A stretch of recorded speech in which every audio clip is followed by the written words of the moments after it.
The symposium is dedicated to head direction cells, and this particular session is very much dedicated to head direction cells. So we obviously continue with Jeff Taube, who will tell us everything we should know about head direction cells and where we were and where we are in circa 2016. Okay, thank you very much, Yuri. Certainly thank you to all the people that organized the symposium. I think it was a great idea. And of course, thank you very much to Jim Ranck, who basically was the foundation of my career. I think what I'm going to try to do today is give you a little bit of history and then sort of give you a little up-to-date sort of where we are with head direction cells in terms of the circuitry. And we'll just sort of, I have to go back and forth between the two computers here. So let's get started. And we'll start first off with the little bit of history. This was actually the only picture I could find from, this was the days before cell phones, and it was, I didn't have an Instamatic camera, but somehow we took this picture in 1987 during my time when I was a postdoc in Brooklyn. I have, down at the bottom there, I didn't realize how much I actually had overlapped with you in all the places that you've been, Jim. I mean, you went from Washington to Michigan to Brooklyn. I went from Michigan to Washington to Brooklyn. In that order. And in fact, I actually overlapped with Jim at Michigan. Jim may not remember, but I was an undergraduate, a senior, and I took a graduate level course that Jim actually team taught. There was about 50 students in there, so you probably, you know, and I was the undergraduate amongst a sea of graduate students. So I was very quiet, so I didn't say too much, but I was in there. Okay, so let me tell you a little bit, a history of about head direction cells.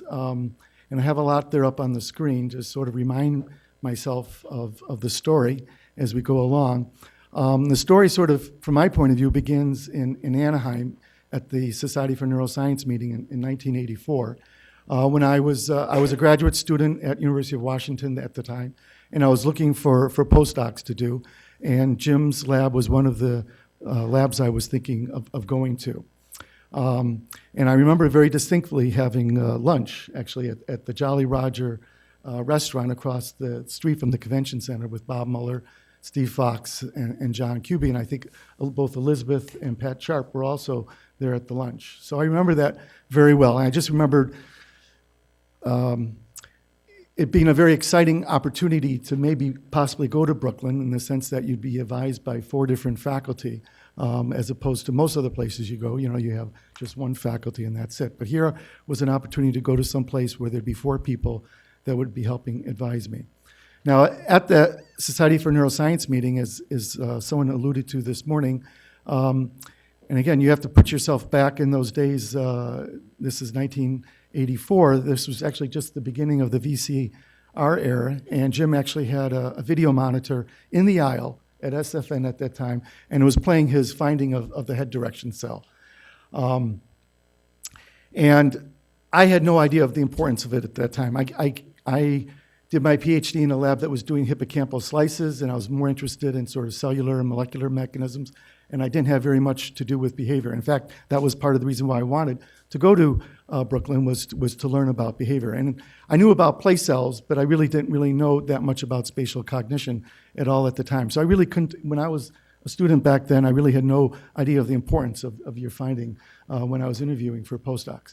So that, you have to fast forward now from 1984 to 1986 in the summer when I arrived in Brooklyn.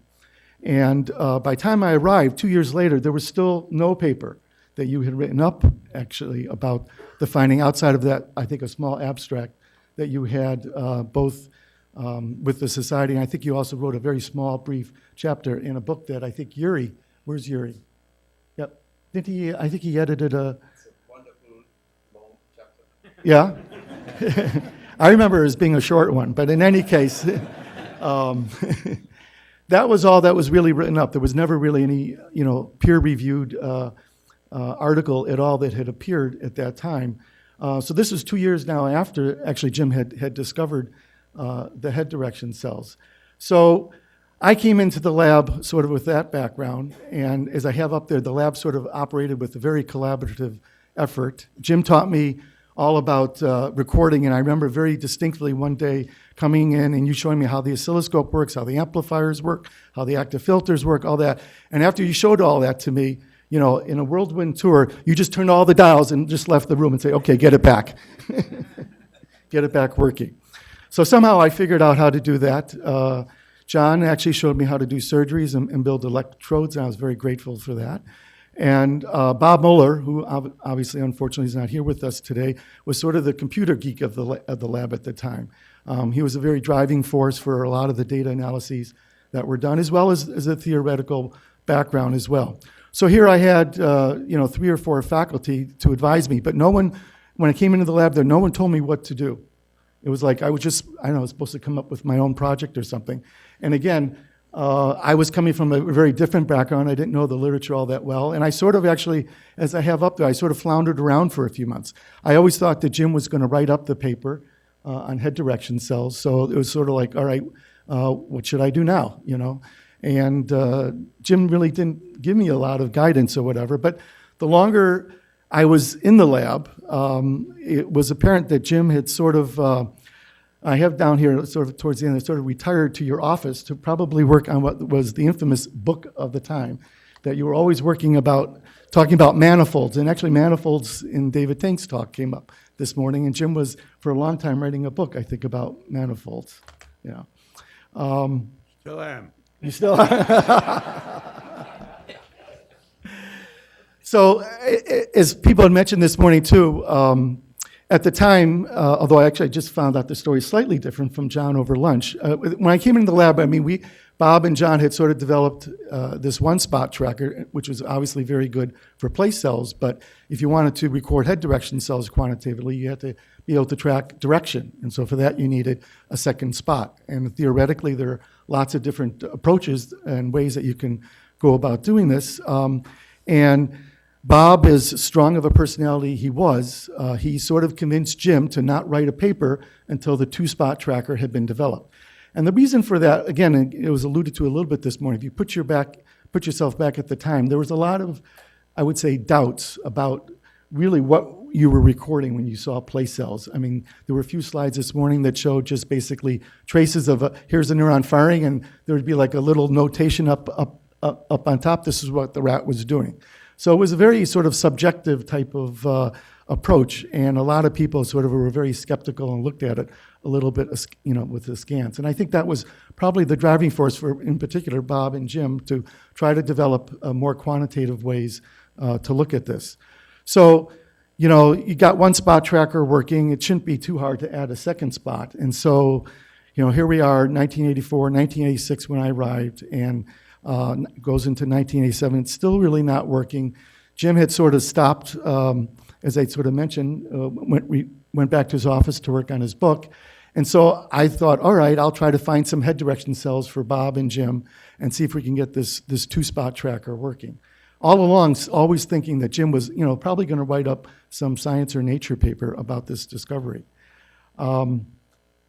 But the longer we acquired data and all that, the more it became apparent that Jim was not, in a hurry to write things up. And, after a year or so there, it was time for me to, start publishing something as a postdoc if I wanted to, to get a job. So, after some fits and starts, like I said, we finally got this system working in the spring of 1987. And it would sort of go on into 1988 when I was starting to write up the papers that I finally realized that Jim wasn't going to write something up. So basically, it was sort of almost by default that, our manuscripts, or I was the first author that actually became those papers, the original papers that appear today in print. So I guess it was 6 years from your discovery until the first papers that were done. Now, the story doesn't stop here because there's another little funny caveat here that I sort of ended with that has to do with the title that, yes, Jim, you sort of pointed me in the right direction. And there were some rats that you had actually received from Michael Podegal. Do you remember Michael Podegal? Yeah. And at some point, I found out that you had received these rats that had vestibular lesions. I believe he did the vestibular lesions and sent you the rats. with the intention that you or someone else in the lab was actually going to record from them. But sort of sad to say, although it was fortunate for my career, Jim, the rats just got old and sort of died before we actually were able to actually do anything with them. So it wasn't until 7 or 8 years later when I had my own lab that we were actually able to look at that question in terms of the involvement of the vestibular system. But you certainly got me pointed in the right direction for that. So thank you very much. Okay, so that's a little bit prelude to the history. I thought what I'd try to cover today a little bit is where is this head direction cell generated? It was initially discovered, as I'm going to point out in a second, in the presubiculum, but where is the signal actually generated in the brain? Right? And these, if I get cut short, these are sort of some of the take-home messages that I thought I'd like you to take home. First of all, as I'll show you, the vestibular system does play a very critical role in generating the information and provides a lot of the important information to different brainstem areas in terms of generating the signal. Second, people have hypothesized that there's an attractor network that's sort of the foundation of this signal, and I'll try to show you a little bit of data for why we believe it's sort of across the two nuclei between the dorsal tegmental nucleus and the lateral mammillary nucleus is where we think that the attractor network for at least the head direction cell signal arises. Finally, if you make lesions upstream from this attractor network, you're going to find out, meaning upstream, meaning sort of towards the vestibular nuclei, you're going to find that there are no longer head direction cells up in the cortical areas or in the thalamic areas, but rather what you're going to find are cells that tend to be bursty, and I'll play a little video of that. And then finally, if you make lesions downstream, meaning sort of going towards the cortex, you'll find that you don't get these bursty signals anymore, but rather you lose the head direction cell signal altogether. So that's a little bit where we're going. So how is the head direction cell signal generated? And up here is a cross-section through the hippocampus. And these cells were discovered in the deep layers of the presubiculum. And let's see, right here where the blue arrow is. And there was some sort of anatomical discussion in the literature whether the ventral presubiculum had the same connectivity as the dorsal presubiculum. And some people for a long time thought that the dorsal presubiculum had different connectivity, and therefore they gave it a different name called, AKA, the postsubiculum. So it turns out that that was exactly where Jim had discovered these cells, was in the postsubiculum, the dorsal presubiculum. And the story actually doesn't end there in the sense that, again, as we alluded to this morning, Jim was interested a little bit in terms of the information coming into the hippocampus, but he was also interested in the information going out of the hippocampus, leaving it. And again, as he mentioned this morning, that he found some differences in impedances in the subiculum. So I think he was very interested in going to look at basically what the cells in the subiculum were doing on the output side. And so that's what he was actually trying to do when he stumbled on the head direction cells. And I think when you first discovered them, although I wasn't around, I think at least for the first few weeks, you probably thought that they actually resided in the subiculum, all right? But lo and behold, this is where he actually thought he was, in that red circled area, okay? But as you can see, he actually missed that area with his electrodes, and they wound up a little bit more medial. And this little area right here, more medially, is the postsubiculum. So it was very sort of fortuitous that you actually missed the subiculum and wound up in the presubiculum to discover the head direction cells. Because otherwise, I don't know who would have discovered them or when, So there's a lot of interesting history there. All right, so that's so we'll flash forward now to circa this year, 2016, and this is sort of a general sort of circuit diagram of what we know about head direction cell generation today. So here's the postsubiculum up here in the middle where Jim discovered them. It projects, in particular, to the superficial layers of the entorhinal cortex. All right, where are grid cells, and we know that the head direction cells are very important for generating the grid cell signal. And then it receives information primarily from the anterior dorsal thalamic nucleus, which receives information from the lateral mammillary nucleus down below. And the lateral mammillary nucleus receives information from all these brainstem sites down here, color-coded in green. which I'll sort of show you in a few minutes, basically have cells that are tuned to the animal's angular head velocity. And down here is the medial vestibular nucleus that has connections with these other brainstem nuclei. And the medial vestibular nucleus is sort of an interesting area because it's one of the three canals that is primarily involved in basically detecting the animal's yaw, how quickly the animal turns its head in the horizontal plane. All right, so again, 7-8 years after I was in Brooklyn, we finally had the opportunity to look at let's say the contributions of the vestibular system to this circuit. And so we performed a couple of different types of approaches. One, we gave it neurotoxic lesions in the vestibular system by injecting a neurotoxin into the middle ear, which basically killed off the hair cells in the labyrinth. And on the left, you can see the black line was the control cell. And then as we continue, and actually there were two cells here, this sort of large peaked one and then one over here on the left. And over the course of several hours and days, as you can see by the blue, red, and green lines, basically the signal went away. And it wasn't because we lost the cell. We still had the cell. All right? So as the toxin took effect, the head direction cells that we were recording from in the anterior thalamus basically stopped firing in a direction-specific manner. And over here on the right is sort of a similar experiment, but using basically temporary inactivation using tetrodotoxin or TTX. Again, the black line shows you the control cell, and then just an hour after we had injected the TTX, you can see that the cell was no longer firing in a direction-specific manner. And this cell, as you can see, came back 48 hours later. So we know that the vestibular system was important. Here's another example, again showing how important the vestibular system is. We basically rotated the animal continuously on a turntable that you see there. And then right here so here's when the animal's being continuously rotated. And then right here at the dash line, we actually stopped the turntable all of a sudden. And with that, of course, the canal fluids are going to continue to spin within the inner ear. And for the first few seconds after that, because of the fluids are still spinning, we get, as you can see, here's the burst, here's the cells firing. So while the animal's spinning, of course, the cell's not firing in a direction-specific manner. It's basically too fast for the animal to keep up, keeping track of its direction.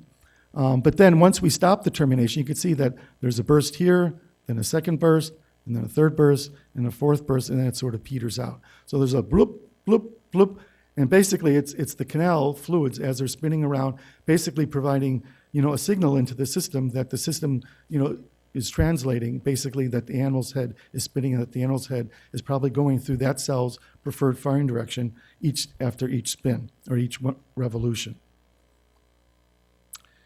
So in addition to the canals, now, like as I mentioned, there are 3 different canals, one that's tuned to each different plane, and we were interested to see whether the horizontal canals, again, which is the one that's involved in yaw movements, was particularly important. And so we recorded this past year, a couple of years, in a mutant mouse that actually is lacking the horizontal semicircular canals. And basically what we found in these mice was that they had pretty much impaired head direction cell firing. So over here was sort of the occasional, up there, was the occasional directionally tuned cell that we would find. It looks pretty messy, as you can see. Most of the time, we didn't find any cells. What we did find, though, mostly, were these cells that bursted, right? And what does a burst cell look like? So up here on the top graph, you can see this is a graph that's plotting the head direction of the animal over, I think it's 60 seconds, over a 1-minute session. And on the bottom, you can see the little red blips, all right? So that's every time that the cell fired. And you can see sort of the scale over here on the right, all right? And this is sort of a normal head direction cell. And here's the tuning curve over here on the right. And you can see whenever the animal sort of passed through the head direction indicated by that horizontal line, you would get a burst of firing, as indicated by basically those little red blips, all right? So that's from a control animal. Here's a cell from these mutant mice lacking their horizontal canals. And as you can see here on the bottom, the cell is also bursting over that minute. Now we're recording from here 2 cells, one that was shown by the blue color and one that's shown by the gray color. On the right, you can sort of see that the tuning curves of both cells are not very directional, but you can see that the firing patterns down here at the bottom are obviously very similar to the control cell up at the top in the sense that the cell is bursting. Okay? These bursts were sometimes rhythmic, as you can sort of see on the left here when the animal is moving, but sometimes the rhythm would sort of be turned off, as an example here when the animal is still on the right. All right, and to give you a little bit of idea of bursts, I thought, let's see if this works here. And actually, before I play it, let me just tell you what you should be listening to. There are going to be two cells that we're recording from, and they're basically, if you listen carefully, they're going to have two different sort of subtle frequencies, all right? And what you're going to hear is the two cells burst, all right? And what I want you to pay attention to, sometimes this animal is going to be spinning counterclockwise, sometimes it's going to be spinning clockwise. And when the animal spins, in this particular case, when the animal spins counterclockwise, you're going to hear the soft cell fire first, followed by the loud cell. And then when the animal spins clockwise, you're going to hear the loud cell fire first, and then followed by the soft cell. Just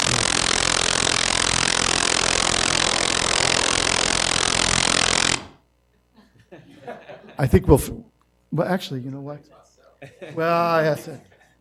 Hold on. No, I know what. Give me 30 seconds. Let's try it from here. I have the wrong application set up, but this one might work.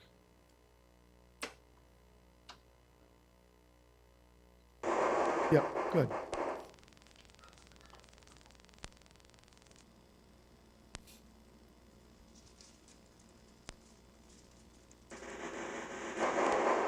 So that's the soft one followed by the loud one as the animal's doing counterclockwise turns.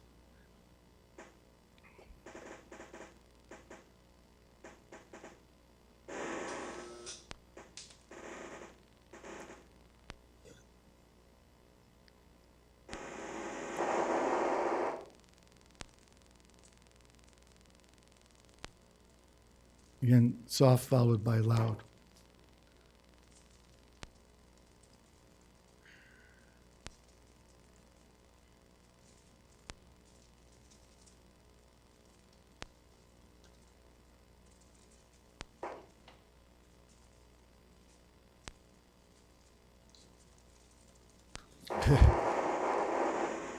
So that was clockwise. So now you're going to get a loud followed by the soft.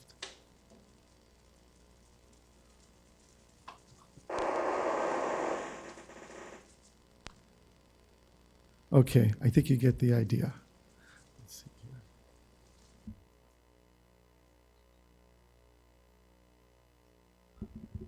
That's, again, just further demonstration, in terms of the importance of the vestibular system and how these cells look like when, at least how head direction cells or cells that are recorded from areas where there are head direction cells look like in these canal plugged animals. The otolith organs are also very important. The otolith organs are important for processing linear movements, and we also recorded from mice that have that lack their otoliths. And here's a picture of basically the 8 best head direction cells that we could find from these mice. They're not very good looking head direction cells. And again, as with all the other animals that have vestibular problems, these otolith deficient mice also had bursty cells. And if you just pay attention in particular to this top row here, here's a bursty cell. Well, here's a bursty cell here's a head direction cell in a control animal that's is going to burst every time the animal goes through the cell's preferred firing direction. And here is, again, a cell in these otolith deficient mice, again showing bursty characteristics. Here's another non-directional cell in these bursty animals. So it's not like every cell is bursty, all right? So only some of these cells show these characteristics. You also get bursty cells if you make lesions in the supragenual nucleus, or you make lesions in the nucleus prepositus. Again, up here are some examples of bursty cells in the supragenual nucleus. And so what we think is actually happening is if you draw a line, this red dashed line, right, through there, all right, and you record from head direction cells up here in the anterior dorsal thalamus, if you make a lesion basically up above this red dashed line, you're not going to find any bursty cells. You basically disrupt the direction-specific firing completely of these cells, all right, and they just fire randomly. However, if you make a lesion in these brainstem areas or in the vestibular area down here, right, below the line, then you're going to find bursty cells up here in these sort of more cortical and thalamic areas. So here we have the continuous ring attractor, and people this morning sort of explained a little bit about that and how basically the head direction cell signal is sort of an ideal candidate to model in terms of a continuous ring attractor. And so I won't say too much more about that. But if you apply that sort of model of the ring attractor to these cells in the canal plug chilla, I think what was happening is you might have, like as I've shown here, cell 1 and cell 2 that are tuned to those two particular directions. And if the animal is basically doing a counterclockwise turn, as the arrow indicates there, you're going to basically first hear cell 1 fire, then followed by cell 2. But if the animal's spinning the other way in the clockwise fashion, then you're going to sort of hear cell 2 fire first, and then followed by cell 1. All right? So we think that basically that this ring attractor sort of stays intact when you make a lesion in the vestibular system or some of these brainstem nuclei. But the ring attractor basically falls apart if are going to make lesions sort of more rostral to these areas. Okay, so where is the ring attractor in the head direction cell circuit? So here's our circuit again, and Urey came out with a very sort of provocative and very, I think, influential paper a year ago that, in addition to showing that there was replay actually with head direction cells during sleep, he also came out with a number of analyses, which I'm not going to go through, but basically suggested that the attractor might be in the anterior dorsal across the connections between the anterior dorsal thalamus and the postsubiculum. I mean, he had a number of arguments that you listed in the paper. And so he placed it right there, all right? But I think our particular view is that it's hard to account for a lot of the data that's out there to sort of say that that's where the ring attractor is. But just starting out with sort of what would be consistent with that view, first of all, if you make lesions in the anterior dorsal thalamus, then you don't find any head direction cells in the postsubiculum. So if you're basically making lesions down here in the anterior dorsal thalamus and you're recording up here in the postsubiculum, okay, basically you disrupt the head direction cell signal and you don't find any directional activity. But if you do the reverse, all right, and this is one of the reasons why we think that the ring attractor is actually not located here. So if you make now lesions in the postsubiculum, as shown by the red arrows, then the head direction cells in the anterior thalamus are fine. Here's 2 cells recorded from this particular animal. All right, so with the postsubiculum lesion, which is the area where Jim originally identified and discovered these cells, the head direction cells in the anterior dorsal thalamus appeared fine. Now, they didn't rotate with the landmark cues very well, but that's sort of another story, all right? Second reason why we think that the attractor network is not across the connections between postsubiculum and anterior dorsal thalamus is, again, if you make lesions in the postsubiculum, you find that the head direction cells in the lateral mammillary nucleus are also still intact, as indicated here by this top one up here, which is basically plotting the cell's firing rate as a function of time and direction as well. And here's a nicely tuned cell. Now, these animals, the cells, particularly in the dark, they tended to drift a little bit, but nonetheless, if you look at them over short periods of time, they still maintain their directional tuning. So a lesion in the postsubiculum did not disrupt the head direction cell signal. So again, here's our sort of a magnified view of the different pathways coming up from the vestibular nuclei up through these different brainstem areas, in particular the supragenual nucleus and the nucleus prepositus up to the dorsal tegmental nucleus, which then has reciprocal connections with the lateral mammillary nuclei. And in particular, this connection going directly from the dorsal tegmental nucleus to the lateral mammillary body is inhibitory, which is very nice for attractor networks, okay? So, and actually, if you were to record from basically cells down here in the nucleus prepositus, supragenual nucleus, all right, or even this PGRND, which I haven't really talked about too much, but if you record from cells down in these areas, what you find are cells that basically fire in response to the animal's angular head velocity.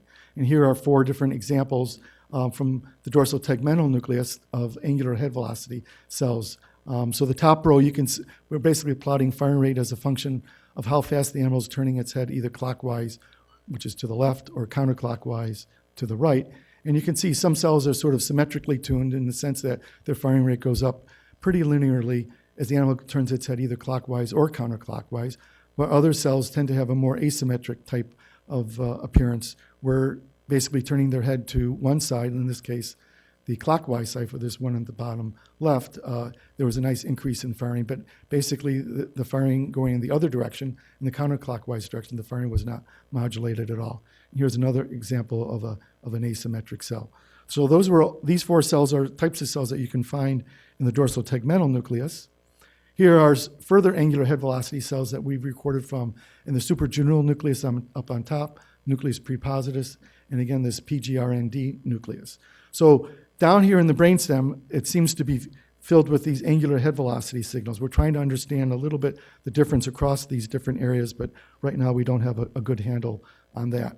So we think, basically, that this angular head velocity information is coming up from all these little green-colored ellipses down here in these brainstem sites and being projected into and across the connections between the dorsal tegmental nucleus and the lateral mammillary nucleus. And this is where we think, basically, the attractor network exists for the head direction cell, if it does indeed exist at all. Okay. And again, that would also be consistent with, I think, a lot of the data in terms of these bursty cells that we were seeing, in the sense that if you make a lesion down below the red dashed line, you're going to get bursty cells up above, but if you make lesions up in these sort of more cortical areas up here, you're only going to disrupt the head direction cell signal. So with that, I'll just conclude, just again, the vestibular system seems to be very important for the head direction cell signal. We think that the attractor network lies across the reciprocal connections between the dorsal tegmental nucleus and the lateral mammillary body. And again, depending upon where you make the lesion in the system, it will determine whether or not you see these bursty cells. So again, once again, thank you very much, Jim, for all the guidance. And I think I was certainly, like I said, a good example for being in the right place at the right time when you discovered the cells. Thank you.